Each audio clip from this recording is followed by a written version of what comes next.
खुदा को अक्ल से पहचान करो।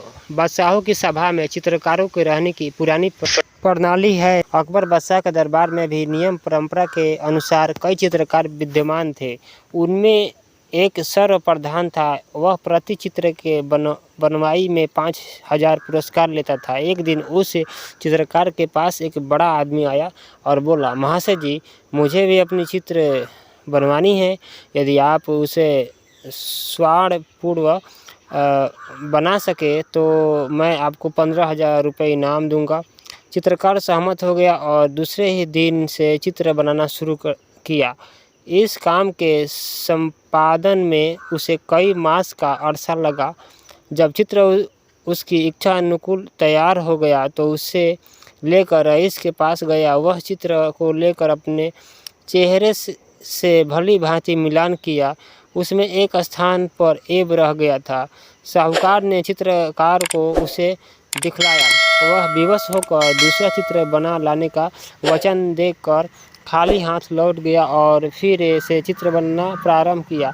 इस बार पहले से भी अधिक तत्परता से चित्र तैयार किया।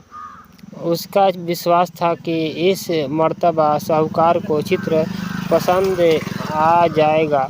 दूसरे दिन चित्र को लेकर साहूकार के पास पहुंचा और पुरस्कार का दावी हुआ। भले मानस ने चित्र का फिर से मिलान किया, फिर भी उसके तोड़ में ऐब रह गया था। इसी कारण से और कई बार चित्रकार को मूर्ख बनाकर लौटा चुका था। मनुष्य अपनी कामयाबी के लिए बार बार परिश्रम करता है। जब करते करते थक जाता है तो उसकी हिम्मत टूट जाती है और फिर उसके किए वह काम नहीं होता। इसी प्रकार वह चित्रकार भी अपनी नाकामयाबी से हताश हो गया और अपनी अपकीर्ति जन समुदाय में बढ़ने के भय से गंगा में डूब मरने का संकल्प किया। जिस समय तट पर पहुंचकर वह आत्म विसर्जन का उपाय सोच रहा था, उसी समय हरेच्छा से बीरबल नामी एक ब्राह्मण का दीन लड़का भी वहां उपस्थित था। लड़का चित्रकार के मनोगत भाव को ताड़ गया और उसे ढाढ़स देने के विचार से पूछा, महाशय जी, आप इतना चिंताग्रस्त क्यों दिखाई पड़ते हैं? जान पड़ता है कि चिंता रूपी सापिन ने आपको डस लिया है।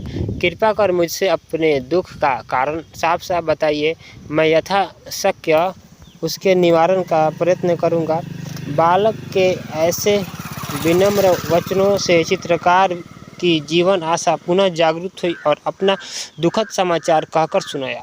लड़का बोला, आप इस थोड़ी सी बात के लिए इतना अधीर क्यों हो रहे हैं? धैर्य धारण कीजिए, मैं उसका तद्रूप चित्र बना दूंगा और फिर उसे ऐब दिखलाने का अवसर न मिलेगा। केवल थोड़ा और परिश्रम कर मुझसे उसका साक्षात्कार करा दे। चित्रकार लड़के को साथ लेकर उस रईस के पास गया।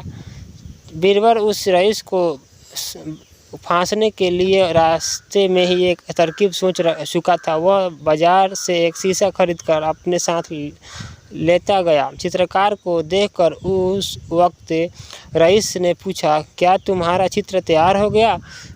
बीरबल ने उत्तर दिया, हाँ, तैयार करके लाया हूँ। चित्रकार ने आगे बढ़कर रईस को अपना दर्पण दिखलाया।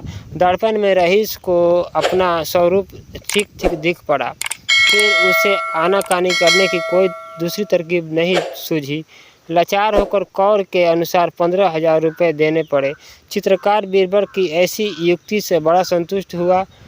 वह रुपया लेकर घर लौट गया, परंतु बीरबल रईस का चरण पकड़कर बोला, भगवान, मैं आपको अब नहीं छोड़ूंगा, क्योंकि आप मुझे मनुष्य के रूप में देवता जान पड़ते हैं। बीरबल की हठधर्मी से विवश होकर देवता ने प्रत्यक्ष होकर दर्शन दिया और उसको बुद्धि बढ़ने का आशीर्वाद दिया। फिर बीरबल को संतुष्ट होकर देवता अंतर्ध्यान हो गए। चित्र में बारंबार दोष निकालते देखकर बीरबल ने देवता को पहचान लिया था।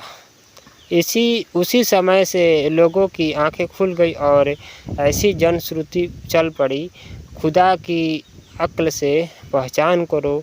दोस्तों, ये आपको कहानी कैसी लगी आप कमेंट में जरूर बताइएगा। अगर आपको अच्छी लगी हो तो प्लीज़ लाइक सब्सक्राइब जरूर कीजिएगा। फिर मैं दोस्तों नई वीडियो नए